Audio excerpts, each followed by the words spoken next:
Hello tout le monde et bienvenue dans une nouvelle vidéo.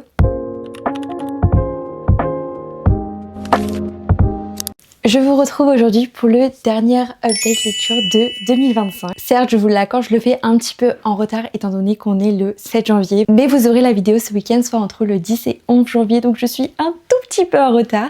Mais je tenais absolument à vous faire cette vidéo parce que c'est vraiment le type de vidéo que j'adore faire. Et c'est d'ailleurs l'une de ces raisons pour lesquelles je suis venue sur YouTube, c'est pouvoir parler de mes bilans de manière assez longue. Je vous retrouve donc aujourd'hui pour vous faire mon bilan des 2 derniers mois, soit novembre et décembre. Mais pour décembre, ça va être un petit peu plus court étant donné que je vous ai déjà fait un vlog 24 heures de lecture avec moi spécial édition romance de Noël. Et je vous avoue que malheureusement, excepté les lectures que j'ai lues dans ce vlog, en décembre, j'en ai pas lu plus que ça. J'ai juste lu un seul livre en plus, donc clairement, je vais pas trop m'étendre sur décembre. En plus de ça, j'aimerais vous présenter les romans que j'aimerais lire entre janvier et février. Sur ces 2 derniers mois, j'ai pu lire 8 romans. Alors, faut savoir qu'à une époque, je lisais 8 romans par mois. Là, c'est 8 romans sur 2 mois, donc ce constat fait un peu mal. Mais l'essentiel, c'est que j'ai pu quand même beaucoup plus lire les précédents mois, donc quand même, ça fait un peu de bien au moral. Je vais donc commencer par vous présenter ce que j'ai lu au mois de novembre. Donc, il y a 3 romans. Dans un premier temps, j'ai lu une duologie et je suis trop contente d'avoir pu la clôturer. Et c'est King of Scots et Queen of Scots. Donc c'est une duologie par Leaf Stone qui est sortie aux éditions BMR. Pour information, ce tome 1 est sorti en poche là tout récemment, donc si jamais ça vous fait envie, c'est le moment. Faut savoir que ce tome 1 en brochet est sorti en janvier 2024 et ce tome 2 est seulement sorti en novembre 2025. Donc clairement, il y a eu pas mal de temps entre les deux. Mais déjà, une chose que je trouve géniale, c'est qu'on a un résumé du tome 1 dans ce tome 2.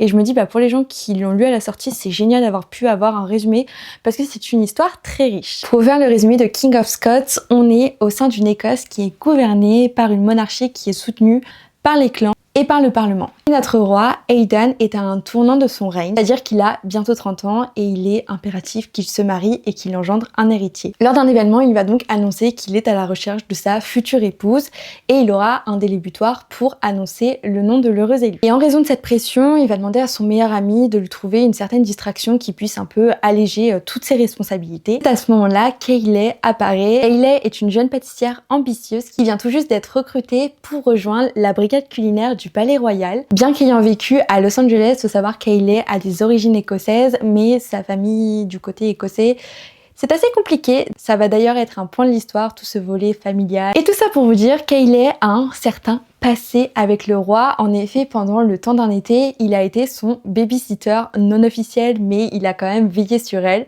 Et l'entente n'était pas à son comble. Hayley a espoir qu'il ne la reconnaisse pas, elle a pas du tout envie de le revoir, mais bien sûr, il va la reconnaître. Et du coup, il va lui demander que tous les soirs, à 22h, elle lui apporte une nouvelle pâtisserie. Tout ça est fait de manière assez secrète, personne n'est au courant. Et entre les deux, une certaine intimité va naître. Et s'ils ne sont pas vigilants, ils pourraient se retrouver pris dans une tempête de passion, de secrets et de complots. Avec cette duologie, j'ai vraiment passé un super moment. J'avoue avoir une préférence pour le tome 2 parce que forcément, vous doutez bien, c'est une duologie, donc la fin finit quand même sur quelque chose d'assez phénoménal. Pour être tout à fait honnête, c'est vrai que le tome 1, je m'attendais à plus l'apprécier. Personnellement, moi, ce résumé, il m'intriguait depuis la sortie en grand format du roman, c'est-à-dire depuis janvier 2024. J'en avais vu aussi de très bons avis. Je tiens à dire aussi que ce sont des gros pavés. Je sais pas si on se rend compte, la duologie en elle-même fait plus de 1000 pages, donc c'est clairement dire à quel point ce sont des gros bébés. Le tome 2 étant plus gros d'ailleurs que le tome 1. Mais pour vous parler plus précisément de ce tome 1, je m'attendais davantage à l'apprécier parce que ce résumé, je le trouvais très accrocheur. Et j'ai eu un petit peu plus de mal avec le personnage masculin. Je trouvais aussi que la relation était très axée physique. Je trouvais que ça manquait un petit peu d'intimité émotionnelle. Enfin voilà, moi j'aime beaucoup quand il y a ce partage assez unique qu'on ressent entre les personnages, qu'on sent vraiment qu'il y a une complicité qui se crée. Certes, elle était présente, mais je trouvais que parfois le côté physique était très omniprésent. À côté de ça, ce que j'aimerais vraiment mettre en avant, mais ça c'est pour la duologie en elle-même, le travail fait par l'autrice qui est vraiment extraordinaire. Ici, on plonge vraiment dans l'Écosse, j'avais vraiment l'impression de voyager. À savoir que l'autrice a une plume très descriptive, donc je pense que ça peut soit plaire, soit ne pas plaire, mais c'est vrai qu'on a une réelle immersion de tous les paysages qu'on peut avoir, des décors. J'ai vraiment eu l'impression en fait de vivre le récit à 100%. Tome 1 se passe davantage aux environs de la période de l'automne et ce tome 2 est un peu une migration vers l'hiver, donc je trouve que c'est clairement le bon roman à lire quand on est dans la période octobre-novembre, et même là avec la période hivernale, c'est le tome 2 qu'il faut vraiment lire. Donc, si jamais vous êtes attaché à lire des romans à la bonne saison, je pense que cette duologie est clairement à lire entre le 31 octobre et mi-novembre. Je pense sincèrement que si vous aimez les histoires avec l'Écosse, avec ce côté royauté, je pense que ça peut totalement vous plaire. Car comme je disais déjà, le côté Écosse est super bien exploité. L'autrice a fait de réelles recherches. Enfin vraiment, l'immersion était fabuleuse. Ici, par exemple, dans ce tome 1, on va avoir une scène qui n'est pas Halloween, mais c'est vraiment une fête spécifique en Écosse et on va avoir un petit peu un côté fantastique avec les fantômes, etc. Et je trouvais que ça ajoutait vraiment une plus-value à l'histoire et j'ai totalement adoré. C'est aussi un roman qui est appétissant étant donné qu'Hayley est pâtissière, qu'elle fait des pâtisseries tous les soirs pour le roi et ça vous donne tellement faim, ça a l'air tellement bon. Et ce que j'ai aimé, c'est que d'ailleurs l'autrice a mis des petites recettes à la fin du tome 2 et je trouvais ça trop cool. Dans ce tome 1, il y a une réelle intrigue qui commence à se créer d'un point de vue politique, d'un point de vue aussi enjeu. On a quelques bribes et on sent que le tome 2, ça va être un petit peu entre guillemets l'apothéose. Dans ce tome 2, il y a énormément d'enjeux, que ce soit politique, que ce soit au niveau des clans, on a des évolutions, des trahisons, il se passe énormément de choses. On n'est pas juste sur une histoire d'amour, même si forcément, je le rappelle, c'est une duologie, donc l'histoire d'amour, on connaît quelques difficultés et c'est d'ailleurs pour ça que le tome 2 m'a beaucoup plus charmée parce que j'ai trouvé que les personnages faisaient davantage leur âge, à savoir qu'ils ont une petite différence d'âge aussi, ça j'ai oublié de le préciser, ils ont 5-6 ans d'écart. Lui a quasi 30 ans et j'ai trouvé que dans ce tome 2, qu'il était tellement plus attentionné, tellement plus mature. Et je dois dire qu'il m'a totalement charmée. Il y a quelques actions qui sont trop mignonnes. On est sur un roman qui fait quasi 600 pages et je regrette seulement que l'intrigue quand même se résoudre assez vite. J'aurais peut-être aimé qu'on ait peut-être des révélations un petit peu avant et que ça prenne peut-être pas autant de temps. Pour autant, j'ai pas vu les pages défiler, j'ai passé un super moment avec le récit, j'adore vraiment la plume de Livingstone, c'est un fait. Et ça me donne trop envie de découvrir sa saga Witch and God. Je crois qu'il y a 6 tomes, mais en tout cas, c'est le 3e roman que je lis de cette autrice et j'aime vraiment ses récits. C'est une plume très atypique parce qu'en effet, comme je vous disais, il y a beaucoup de détails, beaucoup de descriptions, mais je trouve que c'est très immersif, c'est pas des descriptions pour rien, ça ajoute vraiment une plus-value à l'histoire, un point de vue en tout cas immersion et ça personnellement j'adore. Donc en fin d'année, j'ai pu lire une duologie qui a totalement su me convaincre et que je vous recommande. Ensuite, j'ai lu un roman qui traînait dans ma palle depuis 2022. Dire à quel point ce roman a pu prendre la poussière depuis le temps, mais je l'ai enfin lu, c'est chose faite. J'ai pu lire Troublemaker d'Alfreda Henry, mais malheureusement, pour être tout à fait honnête, j'ai été déçue. Je ne sais pas si vous vous rappelez, mais j'avais fait une vidéo, ces romans à lire à l'automne, et en même temps je vous avais présenté des romans que j'aimerais lire durant l'automne 2025. Quand vous faites un bilan, il y en a que très peu que j'ai lu de cette page. Je vous avoue qu'après cette lecture, je me demande si je suis faite pour lire les récits d'Alfreda Henry, à savoir que j'avais lu la saga Rebel University qui était coécrite avec Alicia Garnier, et j'ai malheureusement pas du tout accroché à l'histoire. Le seul tome que j'ai apprécié, c'est le tome 2, mais malheureusement tout le reste, j'ai pas du tout accroché. Et j'avais lu une autre de ses romans, c'était sa romance de Noël qui se nomme Noël est plus doux dans tes bras, et en soi c'était une romance très mignonne, mais je l'ai trouvée peut-être trop plate pour moi, ça manquait un petit peu d'enjeu, et pourtant des fois je suis la première à dire que j'aime les romances où il se passe pas grand chose, mais là je sais pas pourquoi, allez savoir pourquoi, cette fois-ci ça ne m'a pas plu, donc je pense que malheureusement je ne suis peut-être pas faite pour la plume d'Alfreda Henry. Pour vous parler de cette histoire, j'avais extrêmement hâte de la découvrir, étant donné que c'est un romantique suspense, genre que j'adore. Et dans cette histoire, on va suivre Hazel qui est une jeune femme totalement solaire, elle est infirmière et alors qu'elle rentre d'une de ses journées de travail, elle va voir le couloir rempli de sang, la porte de son voisin grande ouverte et quand elle va entrer dans l'appartement, elle va trouver son voisin en très mauvaise posture, elle va donc lui porter secours et très vite elle va vouloir se renseigner sur est-ce qu'il va mieux, qu'est-ce qui s'est passé, mais lui est assez fermé. Assez vite, Hazel va comprendre que cet homme a une part d'ombre très inquiétante. Faut savoir que June est un homme solitaire qui est asocial et son métier est assez atypique parce qu'en effet il aide aussi les gens mais d'une manière assez spéciale et surtout très radicale. De ce fait, il vit de manière très solitaire sans avoir vraiment d'échange avec les autres. Et jusque-là, ça ne lui avait jamais posé problème jusqu'à ce qu'il rencontre cette fameuse voisine qui est certes très jolie mais surtout très curieuse. Et le fait de partager ce même palier pourrait s'avérer très dangereux pour tous les deux. La petite phrase derrière, c'est quand l'ombre rejoint la lumière. Alors c'est vrai qu'on est vraiment sur la trope Grumpy X Sunshine, c'est-à-dire que elle très solaire, elle a vraiment foi en l'humain, elle est vraiment toute douce et on a June en parallèle qui est l'homme qui ne sourit jamais, qui semble un peu saoulé dès qu'on fait des choses. Par exemple, elle va être trop mignonne, à un moment elle va vouloir lui offrir un gâteau pour lui souhaiter une bonne convalescence et en fait lui il va la regarder en mode mais qu'est-ce qu'elle fait celle-ci? Il est deux opposés sur tellement de points. Et j'avoue que j'ai eu du mal à comprendre comment les sentiments ont pu naître entre eux parce que personnellement, Jun, je trouve qu'il est trop silencieux et je pense que c'est vraiment le point majeur de l'histoire qui m'a gênée. C'est-à-dire que personnellement, pour que j'apprécie une histoire, j'ai besoin que les personnages se démontrent les choses et pour moi, la démonstration, après ça c'est propre à chacun, hein. Vraiment c'est comme les relations amoureuses, on cherche pas tous la même chose, mais moi ce que j'aime c'est quand les personnages se montrent les choses et quand ils se disent les choses. Je trouve que la parole est extrêmement importante et ici, je trouve que la parole était totalement absente. J'avoue que j'ai du mal avec les histoires où on ne se dit pas je t'aime. C'est peut-être un peu cliché, c'est peut-être mon côté trop romantique qui ressort, mais pour moi ça m'a manqué de sentiments. J'ai trouvé que l'attirance sexuelle était certes là, on la ressentait, c'est intense entre guillemets entre eux, mais j'ai pas été réceptive. Et aussi le fait qu'on soit sur une fin ouverte, je trouve ça hyper frustrant. Je n'aime pas trop les fins ouvertes. Personnellement, j'aime savoir ce qui se passe, j'aime pas l'inconnu. J'aime pas le fait d'hypothétiser sur ce qui va se passer. Moi, j'aime quand on me dit ce qui se passe, que c'est clair, net et précis. Donc j'avoue que cette fin m'a un peu frustrée. Et en plus de ça, je pense que justement, c'est cette partie qu'on nous offre pas qui m'aurait intéressée parce que je pense que c'est là où il y aurait une réelle psychologie intéressante dans l'histoire. On est bien ici sur un romantic suspense, ça au moins c'est sûr. On est sur du coup la première partie qui prend, je dirais, peut-être 20-30% avec ce résumé, donc ça pose quand même les bases de l'histoire. Et on a un certain tournant qui se passe à travers une certaine enquête qui va vraiment prendre une grande place dans l'histoire. L'enquête était plutôt intéressante, mais malheureusement c'était pas assez pour que j'accroche à l'histoire. Donc je vous avoue que je pense arrêter là avec La Plume d'Alfreda Henry. J'ai le spin-off dans ma page, j'aimerais le lire et après je pense que je laisserai les autres lecteurs découvrir ses écrits, mais je pense que je passerai mon tour. Ces 3 lectures ont donc rythmé mon mois de novembre et j'ai donc maintenant 5 romans à vous présenter. C'est donc les 5 romans que j'ai lus au mois de décembre et ce sont tous des romances de Noël. Pour 4 d'entre elles, je vais pas plus m'attarder que ça, je vais peut-être vous faire juste un classement, vous parler brièvement de ce que j'ai aimé, pas aimé. Mais je vous avoue que je vais essayer d'être bref et concise concernant ces histoires, étant donné que je vous ai fait un vlog vraiment dans lequel je vous partage mes avis, mes émotions en live. Vraiment, je vous partage tout dans ce vlog, donc n'hésitez pas à aller le regarder, comme ça vous aurez vraiment tous les détails possibles sur mes ressentis concernant ces histoires. Mais du coup, pour décembre, ma meilleure lecture, ça a été Chasing My Christmas Dreams par Laurea Springs. Je l'ai adoré. J'adore la couverture, c'était une histoire magnifique. J'ai été envoyée en Laponie pour devenir un petit lutin du Père Noël à travers le personnage d'Ivy.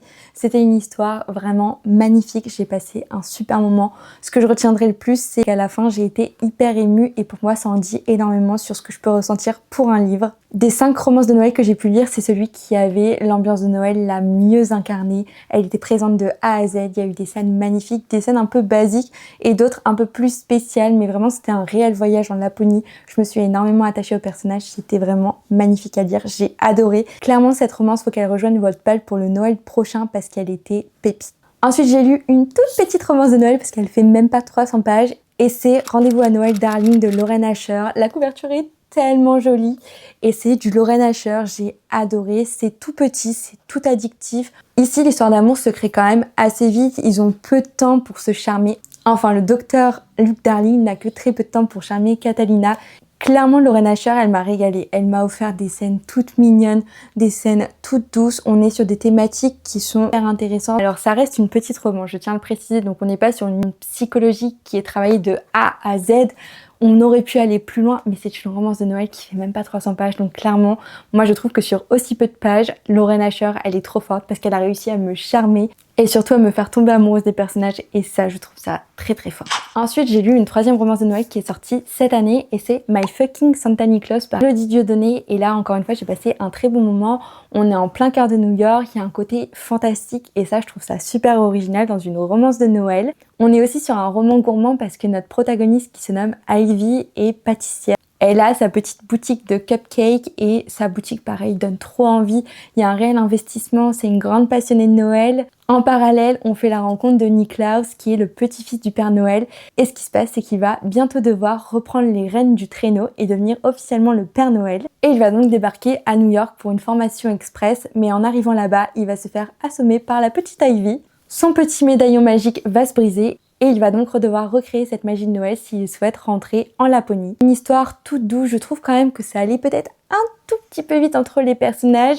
J'aurais peut-être aimé aussi que l'esprit de Noël soit encore plus présent. Enfin, j'avoue que je m'attendais peut-être à ce que ce roman ce soit le roman qui contenait le plus de côté Noël de toutes les romances que j'ai lues. Moi j'avoue que j'aime quand le côté de Noël il est presque trop présent, je trouve ça trop bien. Là voilà, j'aurais peut-être aimé qu'il y en ait un petit peu plus. C'est une histoire qui se veut quand même assez originale, notamment avec ce côté fantastique. La fin est vraiment intéressante, je trouve qu'elle apporte un peu de peps à l'histoire aussi. Une chose est sûre, c'est que j'ai passé un très chouette moment avec cette lecture. Autre lecture qui était dans le vlog, c'est celle-ci et c'est Christmas Park par Anatrice. Malheureusement, celui-ci, c'est une grosse déception et j'en suis la première attristée. Je trouvais le concept de l'histoire hyper original. Ce fameux parc qui est séparé en deux parties. Une partie pour les familles avec les enfants, etc. Et une autre partie avec un volet assez coquin. Je suis une lectrice assez curieuse, donc celui-ci me faisait quand même plutôt bien envie. Et malheureusement, j'ai pas du tout trouvé l'esprit de Noël dans cette histoire. Et moi, quand je m'attends à lire une romance de Noël, j'en attends beaucoup, comme vous avez pu le voir, je pense. Malheureusement, ici, j'ai trouvé que l'esprit de Noël n'existait pas du tout. Ce côté par coquin, je l'ai pas du tout trouvé mis en avant. Au final, j'ai plus trouvé ça gênant qu'autre chose. J'ai pas été réceptive à l'humour du récit non plus. Et j'en suis vraiment hyper attristée parce que j'avais beaucoup d'espoir sur cette histoire. C'est pareil, c'est un roman qui traînait dans ma palle depuis 2022. À côté de ça, les personnages, c'est pareil, j'ai pas du tout apprécié leur relation. J'ai trouvé que ça allait beaucoup trop vite, c'était beaucoup trop de tensions sexuelles. J'ai pas trouvé qu'il y avait un réel attachement. Sincèrement, ça me rend super triste de pas avoir apprécié cette histoire parce qu'elle traînait dans ma palle depuis 2022. Je me rappelle quand je l'ai acheté, j'étais toute contente, j'avais tellement hâte de le lire. Malheureusement, le temps a fait que je l'ai traîné dans ma palle, pas par manque d'envie, mais par manque de temps. Et quand je le sors, malheureusement, je suis déçue. Et dans mon cœur de lectrice, j'avoue que ça fait mal. Et en plus, ce récit me fait juste me rendre compte que je suis de plus en plus compliquée avec les récits. J'ai de plus en plus de mal à trouver des choses qui me plaisent à 100%. Et quand je suis déçue comme ça, j'avoue que ouais, ça me fait un petit pincement au cœur. Mais bon, il en faut pour tous les... Comme pour tous les romans que je les apprécie ou non, je vous invite à vous faire votre propre avis. Et enfin, j'ai terminé l'année avec une dernière romance de Noël. Et c'est pareil, nous partons sur une déception. Vraiment, j'ai l'impression que les déceptions, c'est ce qui m'anime dernièrement. Enfin, je dis ça, mais là, quand vous voyez mon bilan, il y a quand même énormément de positifs. Mais c'est vrai que je me sens vraiment plus dure avec ce que je lis. Avant, j'étais très bon public, j'appréciais vraiment énormément d'histoires. Enfin, je me trouvais vraiment pas chiante et maintenant, je me trouve chiante. Avant, j'étais clairement l'incarnation du bon public. J'appréciais tout. Franchement, j'étais pas très compliquée, je trouve. Mais maintenant, avec le temps qui passe, le fait que ça fait des années que je lis la ligne roman, je me rends compte que mes goûts s'affinent. Je recherche des choses très particulières en romance et malheureusement, sur certains romans, je me plante totalement quand je les choisis. Et ça fait que je me retrouve avec beaucoup plus de déceptions qu'avant et je vous avoue que ouais, ça me fait quelque chose quand même d'en avoir beaucoup plus qu'avant. J'ai l'impression d'être la lectrice chiante qui n'apprécie rien. Bref, tout ça pour vous dire que j'ai lu Le Fils du Père Noël est un con par Élie Bornet. Pareil, ce roman, je crois que je l'ai dans ma palle depuis 2022. C'était au FNR de Nice que je l'ai acheté. Donc clairement, c'est pour dire à quel point ça fait très longtemps. Pour vous faire le petit résumé de celui-ci, parce que c'est le seul que vous n'avez pas dans le vlog lecture, on suit ici Emma qui a fait sa vie à New York, donc très loin de sa ville natale. Et pour rien au monde, elle ne veut retourner dans sa ville natale, mais il s'avère que son père va avoir un petit accident, ce qui fait qu'il ne va pas pouvoir s'occuper de sa boutique. Et il va donc avoir besoin d'aide et il va appeler Emma à la rescousse. Elle va donc bien évidemment venir en aide à son père et donc retourner dans sa ville natale. Et quand Emma retourne dans cette ville, elle trouve que plein de choses sont différentes. Sa voisine qui était hyper désagréable est en fait hyper sympa. Les gens semblent avoir changé et en fait elle se dit mais je comprends pas. Et elle a l'impression d'être dans un téléfilm clairement de Noël où tout le monde est gentil, tout a changé et elle se dit mais c'est pas du tout les souvenirs que j'avais en tête ça. Et en revenant dans sa ville natale, elle va retomber sur Connor qui est son ex du lycée et qui est le fils du Père Noël officiel du village. Mais au pays de la guimauve et des chamallows, les princes charmants ne sont parfois pas ceux auxquels on s'attend. Pour tout vous dire, les avis que j'avais lus sur Instagram indiquaient que c'était un roman qui était un triangle amoureux, mais laissez-moi vous dire que ça n'en est pas du tout un. Ou alors en tout cas pas la définition que je m'en fais. Pour moi, un triangle amoureux, c'est quand la protagoniste est tiraillée entre deux personnages pour laquelle elle a des sentiments, pour laquelle vraiment on se dit mais je ne sais pas lequel choisir. Et ici, je trouve qu'en fait c'est tellement évident de savoir avec qui elle va finir et j'ai trouvé ça assez décevant pour tout vous dire. Je trouvais que ça manquait d'enjeu. Et le protagoniste, j'ai eu beaucoup de mal avec lui parce que c'est une personne qui souffle le chaud et le froid.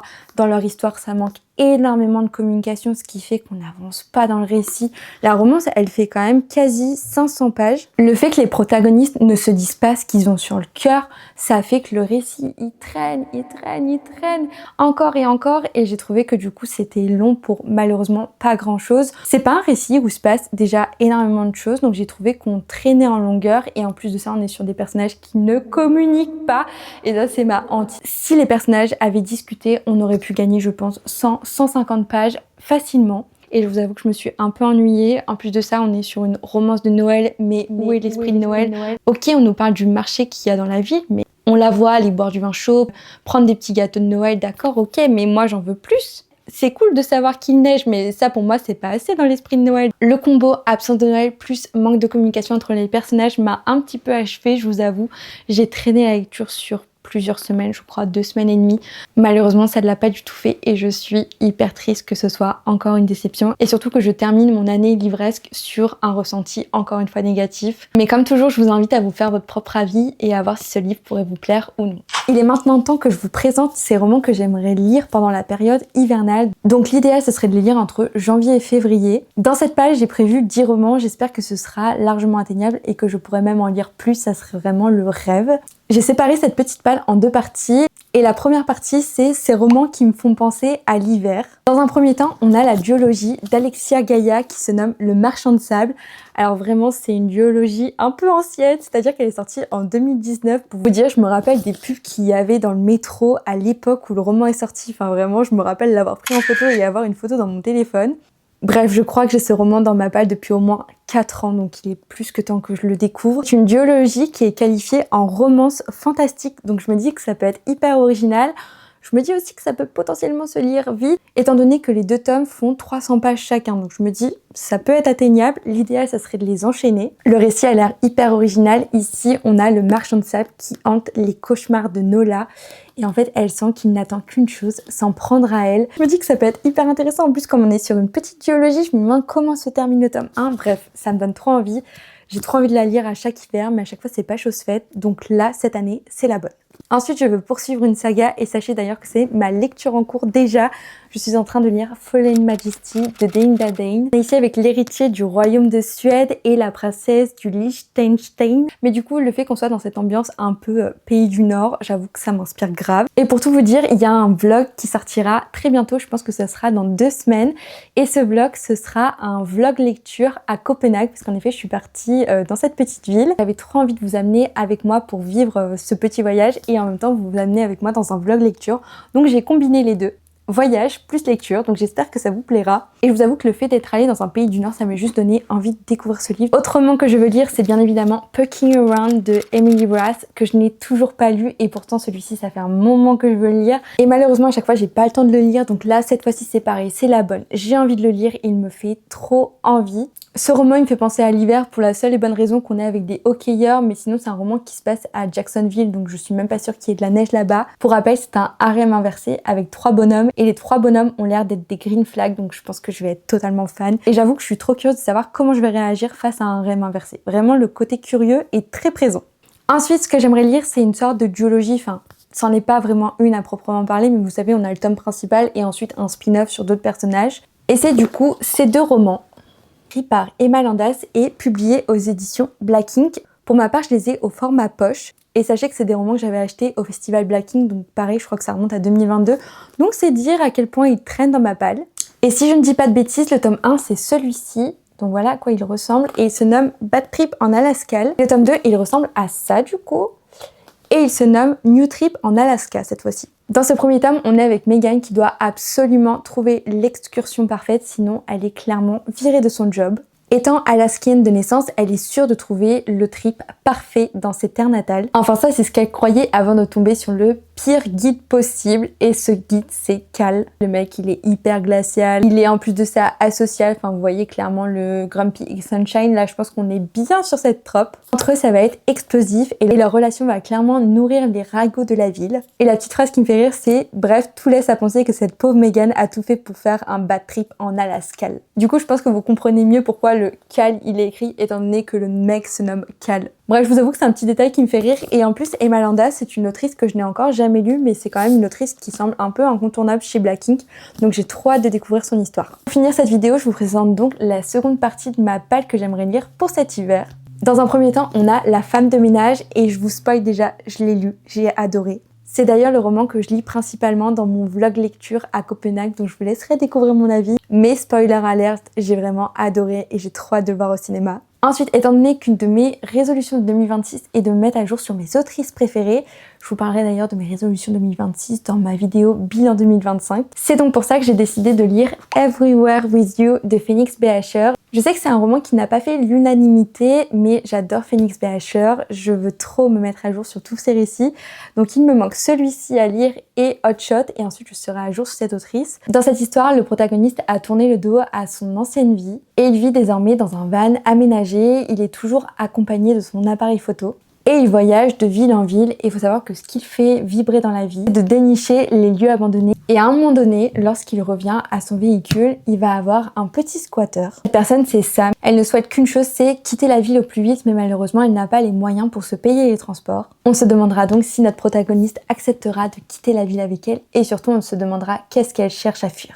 Et la petite phrase que j'aime bien, c'est « Peu importe les kilomètres parcourus, il est impossible de fuir son passé ». Ce roman, il est qualifié en drame psychologique. Je crois que je ne fais que le répéter, mais j'adore Phoenix Beacher. Je trouve ses récits toujours uniques. Et je dois dire que les personnages qu'elle nous offre sont toujours hyper singuliers et très touchants. Donc je suis très impatiente de le découvrir celui-ci. Ensuite, ce roman, je vous l'ai déjà présenté dans un book haul, mais c'est Brûler corps et âme par Emma Berthet. On est ici sur une romance psychologique avec la thématique de la reconstruction. Les deux protagonistes ont été victimes d'un incendie et je pense que vraiment ça va être hyper touchant. De ce que je comprends à travers le résumé, c'est qu'on va autant parler des blessures physiques que des blessures émotionnelles et ça, je pense que ça va être magnifique à lire. J'ai trop hâte. En plus, c'est l'autrice qui a remporté le concours Fixia avec la thématique Green Flag, donc je pense que clairement le protagoniste va être pépite et j'ai vraiment hâte de découvrir ce récit. Et enfin, pour poursuivre avec cette fameuse résolution de me mettre à jour sur mes autrices préférées, je veux lire Savage de Mia Sheridan. Ici, c'est un romantique suspense et je pense que ça va être hyper intéressant. J'ai pas lu le résumé, j'ai un peu envie de me garder la surprise pour celui-ci, mais j'ai trop hâte de le lire. J'en ai lu de très bons avis. En tout cas, il n'y en a pas eu énormément, mais le peu que j'ai lu était hyper positif. Et pour moi, Mia Sheridan, c'est une valeur sûre. Je trouve que c'est toujours des récits hyper singuliers. Elle a une plume magnifique. Je trouve que cette histoire ne ressemble vraiment à aucune autre. Et celui-ci, j'ai vraiment très hâte de le découvrir parce que Mia Sheridan, pour moi, c'est vraiment une incontournable. Je suis vraiment impatiente de retrouver la plume de Mia Sheridan parce que je l'adore et que je trouve que c'est vraiment une autrice dont on ne parle pas assez. Bref, voilà pour cette longue vidéo. En tout cas, c'est l'impression que j'ai après l'avoir filmée. J'ai l'impression que c'était un petit peu long. N'hésitez pas à me dire quel a été votre livre préféré sur ces 2 derniers mois, si on a eu des lectures en commun, s'il y a certains romans de ma palle pour cet hiver qui vous font envie, s'il y en a certains que vous avez lus, bref, dites-moi tout. J'attends avec impatience vos commentaires. En tout cas, on se dit rendez-vous la semaine prochaine pour, je pense, la vidéo que je vais préférer tourner, c'est-à-dire mon bilan 2025. J'ai vraiment trop hâte de vous le partager parce que je pense qu'il va y avoir énormément à dire. En attendant, je vous fais des gros bisous et je vous remercie d'avoir regardé cette vidéo. À bientôt, salut!